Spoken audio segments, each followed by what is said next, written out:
गुरूर में इंसान को इंसान नहीं दिखता, जैसे छत पर चढ़ जाएं तो अपना ही मकान नहीं दिखता। और वैसे भी जिनके वजूद होते हैं वो बिना पद के भी मजबूत होते हैं। किसका वजूद है, कौन बिना पद के मजबूत है और किसको गुरूर है। आज की खबर बहुत खास है, चाहे वो मुद्दा नरेश मीणा को लेकर हो, रविंद्र सिंह भाटी को लेकर हो, सचिन पायलट को लेकर हो, या फिर फोन टेपिंग मामले के भूत को लेकर हो, जो अशोक गहलोत को लेकर फिर उनकी मुश्किलें बढ़ा सकता है। और बीजेपी नेता के ऊपर ऐसे आरोप हैं कि बीजेपी विधायक ने हमला किया है, इसको लेकर 12 में बड़ा बवंडर है। रविंद्र सिंह भाटी को बीजेपी के प्रदेशाध्यक्ष खुला सांड बोल देते हैं, छुट्टा सांड बोल देते हैं, और रविंद्र सिंह भाटी के ऊपर एफआईआर दर्ज होती है। अब सीआईडी सीबी रविंद्र सिंह भाटी की जांच करेगी। क्या सचमुच रविंद्र सिंह भाटी 8,500 करोड़ रुपए की योजना को 6 महीने से अटका रहे हैं? नरेश मीणा को क्या इतना बड़ा अपराधी बना दिया? आखिर कौन नरेश मीणा को फंसाना चाहता है? देवली उनियारा के एसीजीएम कोर्ट में जब नरेश मीणा को लाया गया तो ऐसा छावनी में तब्दील कर दिया गया नेशनल हाईवे 116 को, जैसे बहुत बड़े गैंगस्टर को लाया जा रहा है। इतने सुरक्षा के इंतजामात क्यों थे? क्या नरेश मीणा इतने बड़े हिस्ट्री सीटर हैं? और आखिरकार नरेश मीणा को एक थप्पड़ की इतनी बड़ी सजा क्यों मिल रही है? कौन है जो नरेश मीणा को जेल के अंदर सड़ाना चाहता है? और एसीजीएम कोर्ट के बाहर मीडिया को भी सुरक्षा लिहाजों से रोक दिया गया। सचिन पायलट को लेकर भी चर्चा करेंगे कि जब वो उदयपुर में पहुंचे तो आखिर कैसे सचिन पायलट छा गए। 12 के अंदर आज खूब बीजेपी में बवाल हुआ। ये बवाल था जो पप्पू धाकड़ के ऊपर जो 5 जनवरी को हमला हुआ था, उसमें आरोप है कि बीजेपी के विधायक हैं, उन्होंने ये हमला किया था। उसको लेकर आज 12 के अंदर बड़ा बवाल कटा। नमस्कार, आप देख रहे हैं लोकमत हिंदी और मैं हूं आपके साथ महेंद्र बांसुटा। सबसे पहले नरेश मीणा को लेकर चर्चा करते हैं। नरेश मीणा काफी समय से जेल के अंदर बंद हैं। उनके समर्थकों के द्वारा लगातार काफी प्रयास भी किए गए, लेकिन नरेश मीणा अभी तक जेल से जमानत पर बाहर नहीं आए। लेकिन बड़ी बात यह है कि जब नरेश मीणा को उनियारा के एसीजीएम कोर्ट में पेश करने के लिए लाया गया तो ऐसा लग रहा था कि पूरे एरिया को छावनी में तब्दील कर दिया गया। नेशनल हाईवे 116, इस नेशनल हाईवे 116 को देखकर ऐसे लग रहा था कि इतने बड़े सुरक्षा के इंतजामात आखिर क्यों हैं? क्या कोई वीवीआईपी मोमेंट होने वाला है? फिर लोगों को पता चला कि नहीं, नरेश मीणा को उनियारा के एसीजीएम कोर्ट में पेश करने के लिए लाया जा रहा है। लेकिन राहत की बात नहीं है नरेश मीणा के लिए, क्योंकि नरेश मीणा की ये सुनवाई टाल दी गई है। अब ये सुनवाई 29 जनवरी को होनी है। क्यों टाल दी गई, इसको लेकर जब उनके वकील से पूछा गया तो उन्होंने कहा कि पत्रावली नहीं मिली है। अब इस मामले को लेकर 29 तारीख को सुनवाई। हमने आग्रह किया था कि नरेश मीणा को फिजिकली पेश किया जाए और उसको वहां पर नरेश मीणा को फिजिकली लाया भी गया। लेकिन जब नरेश मीणा को लाया गया तो वहां सुरक्षा के इंतजामात इतने कड़े कर रखे थे कि मीडिया को भी जो है वो दूर रोक दिया गया कि किसी भी तरीके की कोई गड़बड़ नहीं हो। अब सवाल ये उठता है कि आखिर नरेश मीणा एक थप्पड़ की सजा इतनी बड़ी क्यों काट रहे हैं? क्या नरेश मीणा ने, हम देखिए शुरू से कहते थे कि किसी भी नेता को या किसी भी आदमी को, किसी सरकारी कर्मचारी या फिर आम आदमी को थप्पड़ मारने का कोई भी राइट नहीं है, कोई भी हक नहीं है। नरेश मीणा ने गलत किया है, वो सजा भुगतेगा। लेकिन क्या एक थप्पड़ की वजह से इतने दिन तक नरेश मीणा को जेल में, और आगे भी ऐसे कहा जा रहा है कि लंबे समय तक नरेश मीणा को जेल में रखा जाएगा? ऐसी खबरें सामने आती हैं कि लंबे समय तक रहना पड़ सकता है। अब ये खैर न्यायालय का मामला है, इसमें हम भी ज्यादा टीका टिप्पणी कर नहीं सकते। लेकिन एक नरेश मीणा को जेल के अंदर बंद रखने के लिए डबल एजी छोड़ दिए जाए और किसी भी तरीके से उसको अंदर रखा जाए, इस तरीके से पैरवी की जाए। अब देखिए, मुख्य आरोपी है नरेश मीणा। इस मामले में जो उनके साथी 61 और जेल के अंदर बंद थे, नरेश मीणा को छोड़कर वो तमाम 61 साथी कोर्ट से जमानत पर बाहर आ चुके हैं। जमानत पर बाहर आए थे तो हमने आपको दिखाया था कि किस तरीके से नरेश मीणा के समर्थक जमानत पर बाहर आते नरेश मीणा के कार्यालय पर पहुंचे।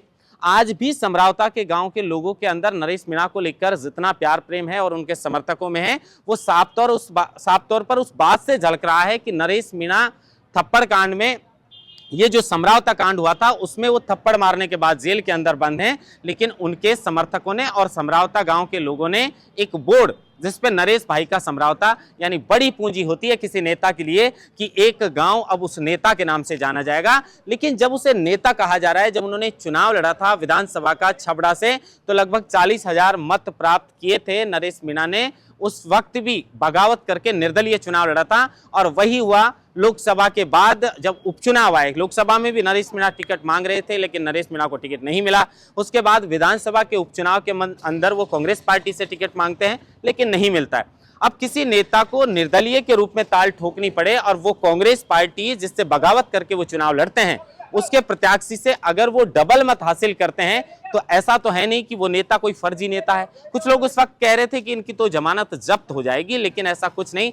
नरेश मीणा 60,000 के आसपास मत वहां से प्राप्त करके और ये बता देते हैं कि नरेश मीणा का पावर क्या है और लोगों में नरेश मीणा को लेकर कितना प्यार है।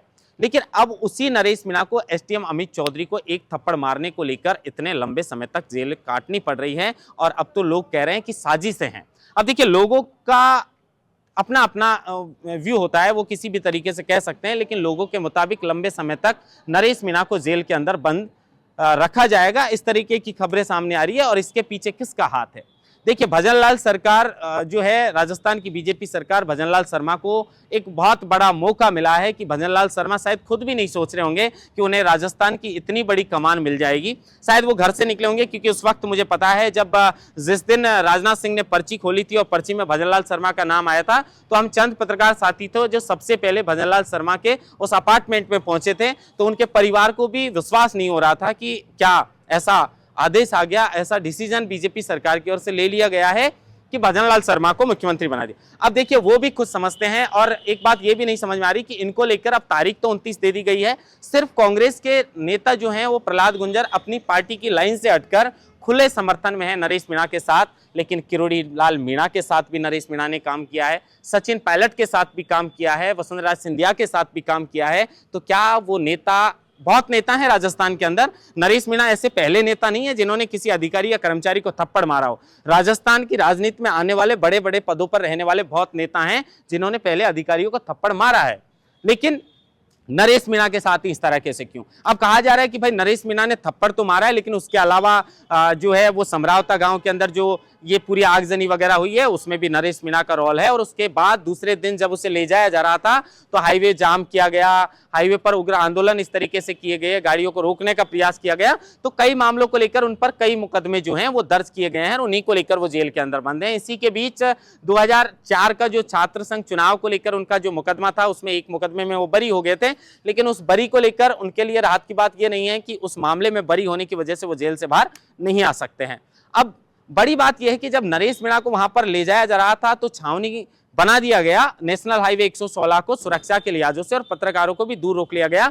तो क्यों नरेश मीणा को इतना बड़ा इस तरीके से रूप दिया जा रहा है? वो एक नेता है, जैसे हमने बताया कि उन्होंने 60,000 मत अब प्राप्त किए हैं, विधानसभा में 40,000 मत प्राप्त किए हैं। तो किसी नेता को इस तरीके से इतना बड़ा बनाने की कोशिश नहीं करनी चाहिए कि उन्होंने कोई बहुत बड़ा कांड किया है। इस तरीके से सरकार को भी अपनी मंशा साफ रखते हुए किसी नेता को जिस तरीके से, अगर कोई, जैसे लोग चर्चा करते हैं कि साजिश हो सकती है, तो किसी नेता के लिए इतनी बड़ी साजिश नहीं, उन्हें सजा मिलती रहेगी, उन्हें जमानत मिल सकती है। इस पर भी सरकार को जो है वो कोशिश करनी चाहिए। जो नेताओं का उन्होंने साथ दिया था उनको कोशिश करनी चाहिए, किसी नेता को एक थप्पड़ की सजा इतनी बड़ी नहीं मिलनी चाहिए। खैर, न्यायालय का मामला, इंतजार रहेगा कि 29 तारीख को इस मामले पर न्यायालय क्या डिसीजन लेता है। इस मामले पर सुनवाई है, उनके वकील के मुताबिक इस बार उनकी पत्रावली नहीं मिली, अगली बार 29 को सुनवाई है। लेकिन इसी 29 को लेकर प्रहलाद गुंजल के द्वारा एक अल्टीमेटम और दे दिया गया है।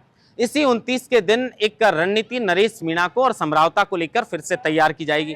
अब इसको लेकर भी चर्चा है, क्योंकि नगर फोर्ट के अंदर जो महापंचायत का आयोजन हुआ था, हम सबको पता है कि कितनी बड़ी महापंचायत इस समरावता कांड को लेकर, जो न्याय दिलाने को लेकर रखी गई थी। लेकिन उसके बाद राहत की बात है कि उनके समर्थकों को जमानत मिल गई। अब नरेश मीणा को लेकर 29 तारीख को सुनवाई है और 29 तारीख को प्रहलाद गुंजल ने जो अल्टीमेटम दे रखा है उसके मुताबिक आगे की रणनीति तैयार की जाएगी। अब आगे की क्या रणनीति तैयार करी जाती है उसके लिए हमें 29 तारीख तक का इंतजार करना पड़ेगा। अब रविंद्र सिंह भाटी को लेकर चर्चा करते हैं। रविंद्र सिंह भाटी लगभग हमेशा चर्चा में रहते हैं, लेकिन अभी काफी दिनों से रविंद्र सिंह भाटी एक सोलर प्लांट को लेकर चर्चा में है।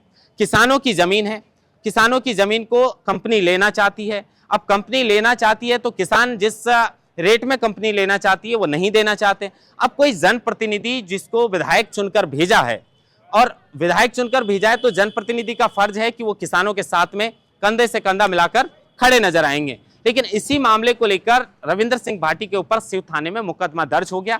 मुकदमा इस बात को लेकर दर्ज हुआ है कि 8,500 रुपए की ये सोलर प्लांट की जो कंपनी है उसका 8,500 रुपए करोड़ का काम था और उस 8,500 करोड़ रुपए के काम को रविंद्र सिंह भाटी के द्वारा रोका गया है। क्या सचमुच रविंद्र सिंह भाटी के द्वारा रोका गया है? अब इसी मामले को लेकर उन पर मुकदमा दर्ज हुआ है और कहा जा रहा है कि सीआईडी सीबी से इस मामले की जांच करवाई जाएगी। लेकिन किसी भी, और इसी को लेकर एक नई बात जो बीच में सामने आई है कि भारतीय जनता पार्टी के प्रदेश अध्यक्ष मदन राठौड़ जी हाल ही में बने हैं और हाल ही में बनते ही उनके बयानबाजी कई बार इधर उधर के वो बयान देते रहते हैं, लेकिन रविंद्र सिंह भाटी को छुट्टा सांड कहा है। अब आप बताइए, एक नेता जिसे एक विधानसभा के लोग जनप्रतिनिधि के रूप में चुनकर तब भेजते हैं जब वो भारतीय जनता पार्टी का दामन थामता है, जब टिकट नहीं मिलता तो भारतीय जनता पार्टी से बगावत करके चुनाव लड़ता है और शानदार मतों से जीत दर्ज करता है और उसके बाद वो जनता के मुद्दों को नहीं उठाएगा। हर जनप्रतिनिधि का हक होता है कि वो जनता के साथ कंधे से कंधा मिलाकर खड़ा रहेगा। वही काम रविंद्र सिंह भाटी कर रहे थे। अब इसको लेकर रविंद्र सिंह भाटी भी ज्यादा नहीं घबराए। उन्होंने कहा कि आखिरी सांस तक लोगों ने मुझे चुनकर भेजा है तो मैं आखिरी सांस तक लोगों के साथ खड़ा रहूंगा। मुद्दा यही है कि सोलर कंपनी जो है वो किसानों की जमीन को लेना चाहती है, सही भाव नहीं देना चाहती और सही भाव नहीं मिल रहे तो किसानों ने मना कर दिया कि भाई हम तो नहीं देना चाहते हैं। अब किसानों का हक है, रविंद्र सिंह भाटी ने साथ दिया है तो उसमें रविंद्र सिंह भाटी की क्या गलती है? भजनलाल शर्मा को भी सोचना चाहिए, वो भी चुनकर आए हैं। और इस तरीके से अगर किसी इतनी बड़ी पार्टी के प्रदेश अध्यक्ष किसी नेता को लेकर, जो जनप्रतिनिधि है, विधानसभा का मेंबर है, लोगों ने चुनकर भेजा है और उसे छुटा सांड जैसे अगर शब्दों का प्रयोग किया जाए तो यह राजनीति में शोभा नहीं देता। वैसे अपनी अपनी विचारधारा है, कोई कुछ भी कह सकता है, लेकिन अब रविंद्र सिंह भाटी को लेकर कहा जा रहा है कि उन पर सीआईडी सीबी जो है वो जांच करेगी। और इसी मामले को लेकर कहा जा रहा है कि जो अक्षय ऊर्जा परियोजना है उसको 6 महीने से, अक्षय ऊर्जा परियोजना को 6 महीने से अटकाने का काम रविंद्र सिंह भाटी की ओर से किया जा रहा है। लेकिन रविंद्र सिंह भाटी को इन बातों से कोई नहीं फर्क पड़ रहा है कि उनके ऊपर मुकदमा दर्ज हुआ है, कौन जांच करेगा, क्योंकि वो तो जनप्रतिनिधि के रूप में अपना फर्ज निभा रहे हैं और जनप्रतिनिधि का फर्ज भी होता है। लेकिन सरकार को भी सोचना चाहिए, किसी जनप्रतिनिधि को इस तरीके से डराना, धमकाना या रोकने का प्रयास नहीं किया जाना चाहिए, क्योंकि आपको मौका मिला है, आपको आज चुनकर भेजा है। समय एक जैसा नहीं रहता, समय का चक्कर घूमकर आता है और जिस तरह के बुरे दिन आज दूसरे के हो सकते हैं, राजनीति पल पल बदलती है, किसी दिन वो दिन हमें भी देखने पड़ सकते हैं। इसलिए किसी नेता की छवि खराब करना या किसी नेता पर इतना इस तरीके से जो है उसको प्रयास किया जा रहा है लगातार कि बदनाम किया जाए, एफआईआर से डराया धमकाया जा रहा है और उन्हीं की पार्टी के नेता उन्हें छूटा सांड कह रहे हैं, तो ये बात गलत है। इंतजार इस बात को लेकर है कि आने वाले समय में रविंद्र सिंह भाटी के ऊपर जो केस दर्ज हुआ है उसको लेकर क्या कुछ होता है। खैर, अब सचिन पायलट की तरफ लौटते हैं। सचिन पायलट की चर्चा करना आज इसलिए बेहद महत्वपूर्ण है कि मेवाड़ की धरती पर सचिन पायलट सोमवार के दिन पहुंचे। एयरपोर्ट पर कार्यकर्ता पहुंच गए। अब सचिन पायलट जहां पर जाते हैं तो I love you Sachin Pilot के नारे भी लगते हैं। Sachin Pilot I love you के नारे वहां पर लगे और सचिन पायलट ने राजस्थान को लेकर और दिल्ली चुनाव को लेकर इस स्वागत के बाद बड़ी बात कही। सचिन पायलट का स्वागत हुआ, उसके बाद सचिन पायलट बोले कि वैसे तो मैं छत्तीसगढ़ का प्रभारी हूं, पार्टी मुझे अलग अलग जिम्मेदारियां देती रहती है और पार्टी की जिम्मेदारियां हमें निभानी भी पड़ेंगी, लेकिन राजस्थान के लोगों ने चुनकर भेजा है, चाहे मैं सत्ता के पक्ष में रहा हूं चाहे सत्ता के विपक्ष में रहा हूं, मुझे यहां काम करने का मौका मिला है और अभी भी मुझे राजस्थान की जनता ने चुनकर भेजा है। जहां भी मुझे पार्टी भेजे, लेकिन राजस्थान के लोगों के दिल में जो जगह है मेरे लिए, उसको कोई कम नहीं कर सकता। और मैं भी बार बार कहता हूं कि एक नेता की सबसे बड़ी पूंजी यही होती है। साफ तौर पर यह पूंजी सचिन पायलट जहां भी जाते हैं झलकती है। मेवाड़ की धरती पर उदयपुर के अंदर जिस तरह उनका स्वागत किया जा रहा था, देखकर लग रहा था कि चारों तरफ सचिन पायलट छा चुके हैं। अब राजस्थान को लेकर उनका रिश्ता अटूट है। राजस्थान के लोगों के मन से, राजस्थान के लोगों के दिलों में से उनको लेकर कोई जगह कम नहीं कर सकता। आने वाले समय के चुनाव को लेकर भी पायलट इशारे इशारे में बहुत बड़ी बात कर जाते हैं, लेकिन सचिन पायलट का गजब जो है वो स्वागत वहां पर हुआ और सारे दिन सचिन पायलट इसको लेकर छाए रहे।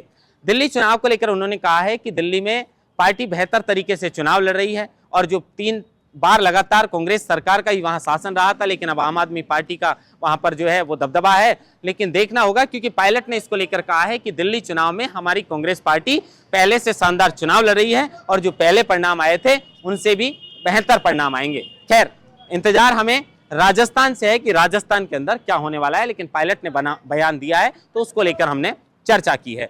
अब एक रविंद्र सिंह भाटी की हमने चर्चा की है, पायलट की है, लेकिन अशोक गहलोत राजस्थान के 3 बार मुख्यमंत्री रह चुके हैं, लेकिन अशोक गहलोत का एक फोन टैपिंग वाला भूत है जो पीछा छोड़ने का नाम नहीं ले रहा। लोकेश शर्मा, कौन नहीं जानता, सब जानते हैं लोकेश शर्मा कि वो ओएसडी रहे हैं अशोक गहलोत के। अब ओएसडी साहब के पास में जो ऑडियो आई थी, जिनको वायरल करने के लिए, जिन्हें सर्कुलेट करने के लिए कहा था अशोक गहलोत ने, और उसका पूरा ठिकाना लोकेश शर्मा के ऊपर फोड़ दिया गया था। अब लोकेश शर्मा उस मामले को लेकर फिर से कह रहे हैं कि मैंने तो सरकारी गवाह के रूप में जो भी मुझसे पूछताछ में पूछा गया, मैंने सब कुछ सच सच बता दिया। अब पत्रकार बार बार लोकेश शर्मा से, मैंने भी यह सवाल पूछा था कि जब आपको उस वक्त पता था कि आपसे गलत काम करवाया जा रहा है, तो आप उस वक्त भी तो ये बातें कह सकते थे। तो एक ही बात कहते हैं कि मैं उस वक्त उस पद पर था कि मैं उस पद पर रहते हुए ऐसा काम नहीं कर सकता था। खैर, लेकिन अब उन्होंने कहा है कि मैंने जो भी करना था मैं कर चुका हूं, और अब आने वाले समय में अशोक गहलोत से पूछताछ होनी चाहिए। और वो तो ये भी कह रहे हैं कि अशोक गहलोत उन्हीं लोगों की बात सुनना चाहते थे जो आकर तारीफ करते थे। अगर हम जैसों की बात सुनते, ऐसे ऐसे लोगों को टिकट दिया है। अशोक गहलोत को पता था कि ये विधायक नहीं बन सकता है, फिर भी उसे पार्टी की तरफ से अपनापन, अपने लोग होने की वजह से उन्हें टिकट दे दिया, और उन्हीं की वजह से विधानसभा के चुनाव में कांग्रेस पार्टी की करारी हार हुई, और सत्ता से बाहर जाने का रास्ता कांग्रेस पार्टी को इसलिए देखना पड़ा क्योंकि अशोक गहलोत ने किसी की नहीं सुनी। वो अपने लोगों की सुनते थे और अपने लोगों की अच्छी अच्छी बातें सुनते थे। और आप भी जानते हैं, आपके इर्द गिर्द कुछ लोग रहते हैं, वो इर्द गिर्द वाले लोग आपकी हमेशा तारीफ ही करेंगे। कुछ लोग हो सकते हैं जो आपको सच बताने की कोशिश करें, लेकिन कई बार सच कड़वा होता है, हम सुनना भी नहीं चाहते। यही बात लोकेश शर्मा कर रहे हैं कि हमारा सच तो वो सुनना नहीं चाहते थे, और जिनका सच सुना उनकी वजह से उन्होंने ऐसे ऐसे लोगों को टिकट दिया है जो चुनाव हारने की पूरी उम्मीद पहले से थी, और इसी वजह से कांग्रेस पार्टी को हार का सामना करना पड़ा।